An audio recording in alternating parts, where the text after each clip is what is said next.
नमस्कार सभी दर्शकों का स्वागत है फिर से हमारे चैनल में। जय माता जी बोलते हुए कितने सारे श्रद्धालु हर साल माता वैष्णो देवी के दर्शन के लिए जाते हैं। वहां पर जितना भी दान धर्म लोग करते हैं, उससे कई सामाजिक कार्य चलते हैं, ये हम सबको पता है। साथ साथ एक और चीज आज हम डिस्कस करेंगे कि वैष्णो देवी मेडिकल कॉलेज भी वहां पर है। और आजकल ये कॉलेज बहुत सुर्खियों में इसलिए है कि वहाँ पर जो एडमिशन्स हुए हैं, उसमें हिंदुओं की जो संख्या है, वो कंपेयर टू अदर कम्युनिटी बहुत कम है। इसके बारे में आज हम चर्चा ज़रूर करेंगे क्योंकि इसका काफ़ी विरोध हो रहा है और लोग सवाल पूछ रहे हैं कि हमारे दान धर्म पर चलने वाला कॉलेज और वहीं पर ही हिंदू स्टूडेंट्स को इतनी कम संख्या में एडमिशन्स क्यों है। तो इसीलिए हमने आमंत्रित किया है हमारे विशेष अतिथि देवेंद्र कुमार सर को। सर आपने पढ़ा होगा ये भी, और आपका स्वागत है। जी मेरे थे जी, आपका भी बहुत बहुत स्वागत है। धन्यवाद। जय माता दी। जय माता जी। तो सर ये आज हम चर्चा करेंगे इसके बारे में जो वहाँ पर बहुत बड़ा प्रोटेस्ट हो रहा है, काफी सारे दल उसको प्रोटेस्ट को सपोर्ट कर रहे हैं, तो इसका कारण क्या है सर? देखिए वर्षा जी, ऐसा है कि जो ये कॉलेज है कटरा में है। हाँ। मेडिकल कॉलेज स्थापित किया था वैष्णो देवी धाम में, जो श्राइन बोर्ड है। यस। करीब करीब 600 करोड़ का इसमें लागत है। और ये जो जिसे कहते हैं कि मेडिकल कॉलेज जो बना है माता Vaishno Devi institute of medical excellence के नाम से, 600 करोड़ की जो लागत है। वैष्णो देवी धाम जो है, ये श्राइन बोर्ड, वो किसी सरकार से किसी भी प्रकार की सहायता प्राप्त नहीं करता है। ओके। वैष्णो देवी धाम में जो भी आर्थिक आमदनी या आप जिसे कहें, वो जो है, तो वहां पर पूरे भारत से और पूरे विश्व से लाखों करोड़ों श्रद्धालु प्रतिवर्ष आते हैं, यस। हिंदू, सिख। और वो जो वहां पर चढ़ावा देते हैं, उस चढ़ावे की राशि से ही वैष्णो देवी श्राइन बोर्ड का वहीवट चलता है, सारा कार्यभार चलता है। वहां पर धर्मशाला चलती हैं, और उसके साथ साथ ये जो है कि कुछ सेवाकीय कार्य भी प्रत्येक मंदिर करता है। ऐसा हम्म। नहीं है कि माता वैष्णो देवी मंदिर जो है, श्राइन बोर्ड जो है वही करता है। भारत का प्रत्येक मंदिर वो एक सेवा धाम है, न केवल श्रद्धा धाम। वो प्रत्येक मंदिर सेवा का भी धाम है। प्रत्येक यस। मंदिर से कोई ना कोई सेवा की प्रवृत्ति की जाती राइट। है। उसी सेवा की प्रवृत्ति के अंतर्गत अन्य प्रवृत्तियां तो चलती ही चलती हैं। तो ये 600 करोड़ की लागत से ये माता Vaishno Devi institute of medical एक्सेलेंसेस के नाम से ये मेडिकल कॉलेज। कॉलेज बनाया है। कि अब यहाँ पर जो है वो 50 सीटें हैं मेडिकल की। और उस 50 सीटों में जो Jammu Kashmir professional education board जो है, जिसने ये पूरी लिस्ट जो है वो दी है, उसमें हम देखें तो करीब करीब 44 छात्र जो हैं वो मुस्लिम हैं। हम्म। 44 छात्र मुस्लिम हैं, 2 सिख हैं। तो ये जो है, जो पैसा आता है श्राइन बोर्ड के पास, जो पैसा आता है, वो तो हिंदू और सिख श्रद्धालुओं के द्वारा दिया जाता है। अगर कई बार ऐसा जब होता है तो कुछ लोग ये बोलते हैं कि भैया, सरकारी पैसा है तो भारत का प्रत्येक व्यक्ति उसमें टैक्स पेयर जो भी है, उसके पैसे से ये चलता है, तो इसमें प्रत्येक व्यक्ति को एडमिशन मिलना चाहिए। और मिलना ही चाहिए, इसमें कोई असुविधा भी नहीं है। यस। परंतु प्रश्न ये होता है कि ये जो श्राइन बोर्ड जो है, वो सरकार से तो एक नया पैसा लेता नहीं है। हम्म। जो भी उनके पास आता है, वो तो हिंदू और सिख जो श्रद्धालु वहां पर आते हैं, पूरे विश्व से उनके द्वारा जो चढ़ावा होता है, उससे आता है। अब बात ये है कि तो फिर जिस जिनकी राशि से ये पूरा माता Vaishno Devi institute of medical excellency चलता है, क्यों ना उन्हीं को वहां पर वरीयता दी जाए, प्राथमिकता उनके एडमिशन को देनी चाहिए। यस, क्योंकि पैसा तो जो है वो इन्हीं लोगों का है। यस। तो आप देखिए कैसा हुआ, टीटीडी में जो हुआ था तिरुपति मंदिर में, वहां पर हमको ये हम जानते हैं कि क्या हुआ, श्रद्धालुओं की श्रद्धा के साथ खिलवाड़ किया गया। क्या हुआ वहां पर, क्योंकि वहां पर जो स्टाफ था वो नॉन हिंदू था। Yes sir. और इस वजह से हिंदू की श्रद्धा क्या होती है वो कौन जानेगा, वो स्वाभाविक रूप से हिंदू को ही पता होता है। यस। तो ऐसी बात भी हो सकती है। यहाँ पर एक और चीज है, मैं आपको बताऊं कि केवल ये मेडिकल कॉलेज में नहीं हुआ, नर्सिंग का जो छात्र है, नर्सिंग कॉलेज जो है, ये श्राइन बोर्ड के द्वारा ही चलाया जाता है नर्सिंग कॉलेज। उस कॉलेज जो है उसमें भी ज्यादातर छात्र, केवल छात्र छात्राएं नहीं, स्टाफ और प्रोफेसर तक नॉन हिंदू, मुसलमान और ईसाई हैं। तो ये बात जो है वो अगर देखने चाहे जाए तो वैसे अगर मैं बताऊं तो एक भारतीय न्यायालय में केस आया था, जो मैं भूल गया उसका नाम, एक सेकंड में देख लेता हूँ दोबारा से। टीएमए पाई फाउंडेशन बनाम कर्नाटक राज्य का मामला था, ये करीब करीब 2002 में आया था। ओके। इसमें निजी और अल्पसंख्यक शिक्षण संस्थानों के अधिकारों से जुड़ा एक महत्वपूर्ण निर्णय जो था वो सर्वोच्च न्यायालय की 11 न्यायाधीशों की बेंच ने दिया था। ये मामला मुख्य रूप से भारतीय संविधान के अनुच्छेद 19 एक जी और अनुच्छेद 29 और अनुच्छेद 30 की व्याख्या से संबंधित था।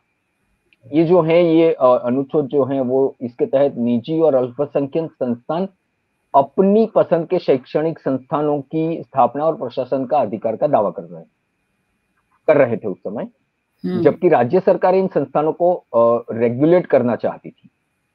तो ये संस्थान जो थे वो सुप्रीम कोर्ट चले गए, माननीय सर्वोच्च न्यायालय में गए। सर्वोच्च न्यायालय ने जो निर्देश ये अपने इसमें, उसमें जो मैं अभी कहना चाहता हूं वो ये है कि जो इस निर्णय, इस जो वर्डिक्ट आया था सुप्रीम कोर्ट का 11 जजों की बेंच का, उसके मुताबिक वैष्णो देवी श्राइन बोर्ड को, माता वैष्णो देवी श्राइन बोर्ड को अल्पसंख्यक संस्था का प्रमाण करवा लेना चाहिए। क्योंकि इस वर्डिक्ट में ये कहा था कि शिक्षा एक सुप्रीम कोर्ट ने कहा था कि शिक्षा तो एक परोपकारी कार्य है, ये व्यवसायिक कार्य नहीं है, ये हर एक कर सकता है। अनुच्छेद 30(1) के तहत अल्पसंख्यक को, ये धार्मिक हो या भाषाई, अपनी पसंद की शैक्षणिक संस्थान जो है उसकी स्थापना और प्रशासन का एक मौलिक अधिकार भारतीय संविधान देता है। यस। अब ये जो अधिकार है, इसमें माननीय सर्वोच्च न्यायालय ने यह भी कहा था कि ये जो अधिकार हैं ये पूर्ण नहीं है। कई बार इसे पूर्ण बताया जाता है कि ये तो अब हमारा हो गया, तो हम भारत के अंतर्गत ही एक ऑटोनॉमस बॉडी बन गए हैं, हमारे ऊपर कुछ लागू नहीं होता। ऐसा नहीं है। सर्वोच्च न्यायालय की इस बेंच ने बताया कि अगर आप अल्पसंख्यक भाषाई या धार्मिक संस्थान हैं तो राष्ट्रीय हित में सरकार, केंद्र सरकार हो, राज्य सरकार हो, उचित नियम कायदे बना सकती हैं जो अल्पसंख्यक संस्थानों पर भी लागू होंगे। बशर्ते कि इन संस्थानों को उनका जो अल्पसंख्यक स्वरूप है उसको नष्ट न किया जाए, ये शर्त थी। परंतु सरकारें नियम लागू कर सकती हैं, बना सकती हैं इनके लिए। और इसमें यह क्या था कि गैर सहायता, जिनको किसी की सहायता प्राप्त नहीं होती, उनके लिए भी ये कहा था सुप्रीम कोर्ट ने कि अल्पसंख्यक और नॉन माइनॉरिटी जो है वो संस्थानें जो हैं जो सरकारों से किसी भी प्रकार की सहायता प्राप्त नहीं करते, क्योंकि संस्थानों को प्रबंधन और प्रशासन के लिए अधिक स्वायत्तता देनी चाहिए, होनी चाहिए, ये भी कहा था। तो यहाँ पर ये जो वर्डिक्ट में ये जो बातें, ये भी माता वैष्णो देवी श्राइन बोर्ड को लागू होती है। हालांकि मेरा व्यक्तिगत रूप से ये मानना है कि क्योंकि इसी वर्डिक्ट में माननीय सर्वोच्च न्यायालय ने जो कहा था उसके मुताबिक माता वैष्णो देवी श्राइन बोर्ड को अपने अल्पसंख्यक होने का दावा करना चाहिए और ये मान्यता प्राप्त करनी चाहिए। क्यों? तो मैं आपको बताऊं कि अल्पसंख्यक का निर्धारण कैसे होगा। इसके लिए सर्वोच्च न्यायालय ने ये जो वर्डिक्ट दिया था उसमें ये कहा था कि बिल्कुल स्पष्ट रूप से ये कहा है सर्वोच्च न्यायालय ने कि धार्मिक या भाषाई अल्पसंख्यक का निर्धारण राज्यवार स्टेट वाइज किया जाना चाहिए। अभी ये जो होता है वो राष्ट्रीय अखिल भारतीय स्तर पर होता है इसका। जैसे कि अखिल भारतीय स्तर पर अगर हम देखें तो मुस्लिम हैं वो सबसे बड़े अल्पसंख्यक हैं।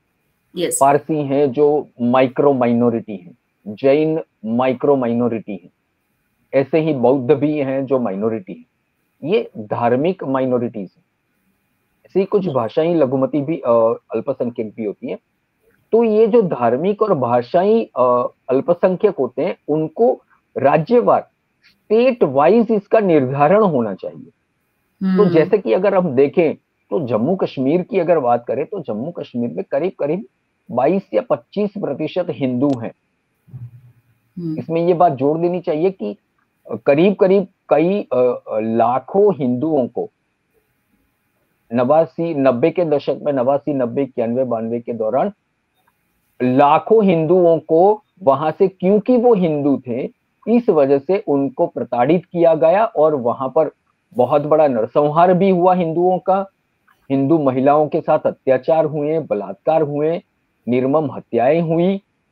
yes. और जो बाकी हिंदू थे वो जस्टिस करके अपनी जान बचाकर भाग गए। yes. और वो अपने ही देश में, ये पूरे विश्व में ये पहला ऐसी घटना थी जहां पर कोई नागरिक अपने ही देश में विस्थापित बना था। yes, sir. ये भारत के लिए कितनी बड़ी शर्मनाक बात थी, लज्जास्पद बात थी कि भारत का अपना नागरिक भारत में ही निर्वासित बनकर रह रहा था, विस्थापित बनकर रह रहा था। उनके लिए कोई भी प्राथमिक सुविधाएं भी नहीं थी। जहां पर उनके टेंट लगे हुए थे, कैंप लगे हुए थे, कोई प्राथमिक सुविधाएं नहीं थी।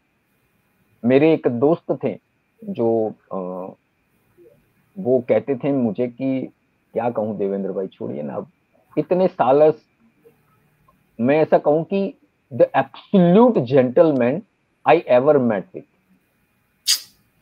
इतना जेंटलमैन वो व्यक्ति, अगर किसी ने गाली दे दी तो वो बोलता है छोड़ो ना देवेंद्र भाई, कहाँ अपना मुंह खराब करना है, बोल रहे तो बोल दिया। इतना निहायत ही जेंटलमैन व्यक्ति। वो बता रहे थे मुझे कि देवेंद्र भाई क्या कहूं, मेरे घर में मैं when I was around 7-8 years old when we left Kashmir, we bound to left Kashmir, जब हमें भगा दिया गया वहां से, हमें छोड़ने के लिए कह दिया गया, तब मेरा खुद का बेडरूम हुआ करता था। सोचिए 6-7 वर्ष के बच्चे का अपना बेडरूम हुआ करता था, अटैच टॉयलेट बाथ के साथ। और जहां पर हम रहते थे, जहां पर मैं बड़ा हुआ देवेंद्र भाई, वहां पर मुझे वो डिब्बा लेकर पब्लिक टॉयलेट के लिए लाइन में खड़ा रहना पड़ता था। कई बार ऐसा होता था कि वो बोल नहीं सकता कि ऐसी चीजें हो जाया करती थी, क्योंकि लाइन बहुत बड़ी होती थी और समस्याएं हो जाती थी। नहाने के लिए पानी नहीं था, पीने के लिए स्वच्छ पानी उपलब्ध नहीं था। तो इस स्थिति में भारत के ही नागरिक भारत में विस्थापित किए गए कश्मीर से। तो अब बात यह है कि करीब करीब 22 से 25% हिंदू रहते हैं, तो बाकी जो है वो हिंदू वहां पर अल्पसंख्यक हैं। सुप्रीम कोर्ट का ये जो वर्डिक्ट है ये कहता है कि लघुमती मतलब अल्पसंख्यक जो हैं, चाहे वो धार्मिक हो या भाषाई हो, उसको राज्यवार स्टेट वाइज निर्धारित करना चाहिए। तो जम्मू कश्मीर में हिंदुओं को अल्पसंख्यक का दर्जा मिलना चाहिए, ऐसा मेरा मानना है। और माता वैष्णो देवी श्राइन बोर्ड ने भी अपना ये दावा करना चाहिए और लेना चाहिए, ताकि, क्योंकि आप देखिए अलीगढ़ मुस्लिम यूनिवर्सिटी है, ये अल्पसंख्यक संस्थान कहा जाता है। वहां पर आप सोचिए कि जो भारतीय संविधान ने जो पिछड़े वर्गों को आरक्षण दिया है, SC STs को, वो आरक्षण वहां पर लागू नहीं होता। यस, मालूम सर। वहां पर प्रायोरिटी मुस्लिम छात्रों को मिलती है। Yes sir.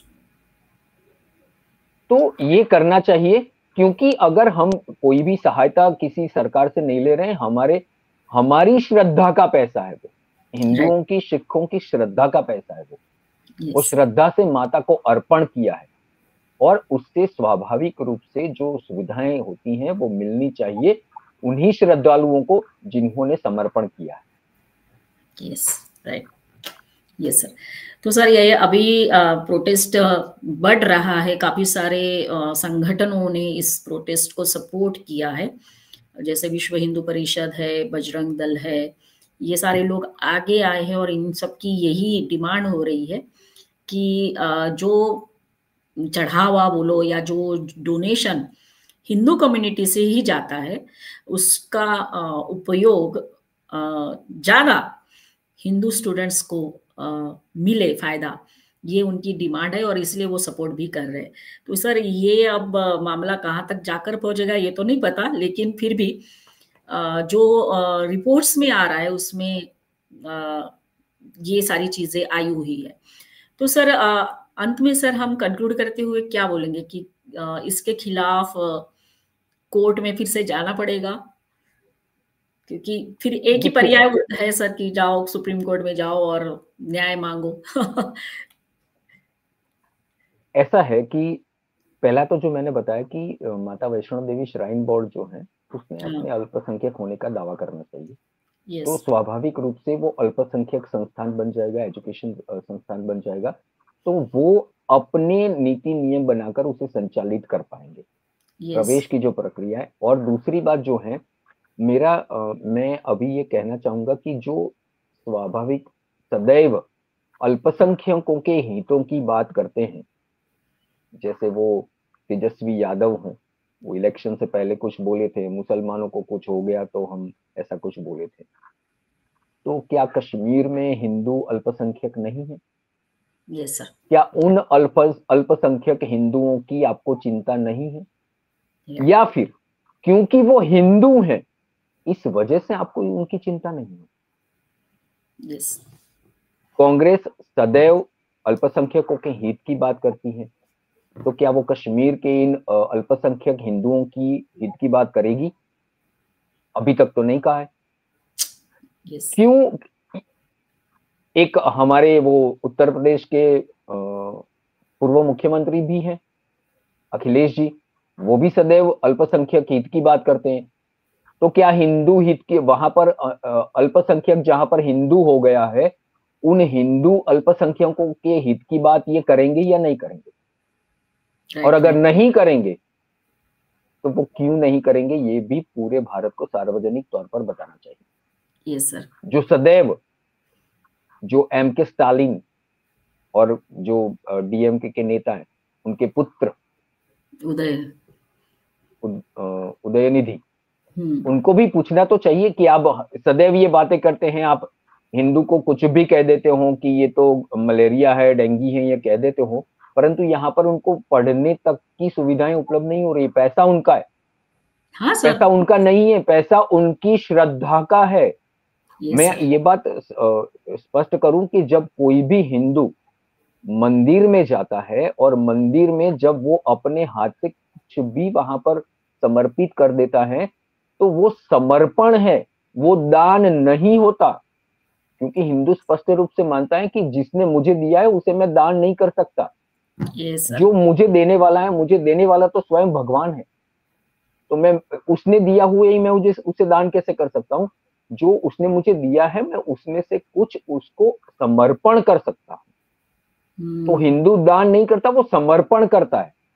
यस। तो हिंदुओं ने जो अपने श्रद्धा के स्थान को, अपने श्रद्धा को, अपनी माता को, अपने श्रद्धा के देवता को जो समर्पण किया है, उस समर्पण से स्वाभाविक रूप से लाभान्वित हिंदू ही होना चाहिए। सिख ने समर्पण किया है, सिख ही होना चाहिए। अगर ये बशर्ते अगर अल्पसंख्यक होने के नाते बाकी अल्पसंख्यकों को अगर जो भी सुविधाएं देने की सदैव जो वकालत की जाती है और उनके लिए खड़े होकर सड़कों पर उतरा जाता है, तो उनको भी यहाँ पर जम्मू कश्मीर में हिंदू भी अल्पसंख्यक ही हैं, उनको भी ऐसी ही सुविधा मिलनी चाहिए जो भारत के बाकी राज्यों में अन्य अल्पसंख्यकों को दी जाती है। तो इस नाते वहां पर हिंदुओं को एडमिशन में वरीयता मिलनी चाहिए। श्राइन बोर्ड अपना दावा पेश करे, अल्पसंख्यक संस्थान बने और ये मानना ही चाहिए और मनवाना भी चाहिए। हिंदुओं को वहां पर वरीयता मिलनी चाहिए और मिलनी चाहिए, क्योंकि जो समर्पण है, मैं अगर समर्पण करता हूं तो उस समर्पण से मैं स्वाभाविक रूप से मेरे भगवान से ये अपेक्षा करता हूं, मेरी माँ से अपेक्षा करता हूं कि माँ भगवान इससे लाभान्वित मैं हूं। Right, yes.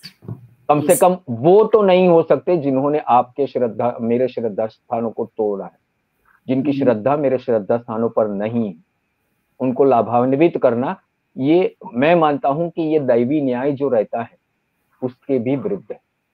बिल्कुल सर, राइट। तो सर ये तो अभी सर प्रोटेस्ट जो हो रहा है वो अभी कैसा रूप लेता है आगे जाके ये तो हमको पता चलेगा, लेकिन इतनी बात आपने जो क्लियर कही है कि हमारी श्रद्धा स्थान और हमारा समर्पण हमारे बच्चों के भविष्य के लिए उपयोग में आना चाहिए, यही हम अंत में कह सकते हैं। So thank you sir once again, आप हमारे साथ जुड़े और हमारे साथ चर्चा की। सभी दर्शकों को कहेंगे कि हमारा ये वीडियो जरूर देखिए और ये बात सब तक पहुंचाइए कि क्या हो रहा है वहां पर, और लाइक करिए, कमेंट करिए, शेयर करिए, हमारे चैनल को सब्सक्राइब करते रहिए। धन्यवाद सर, जय हिंद सर, वंदे मातरम। जी आपका भी बहुत बहुत धन्यवाद। वंदे मातरम, जय माता दी। जय माता जी।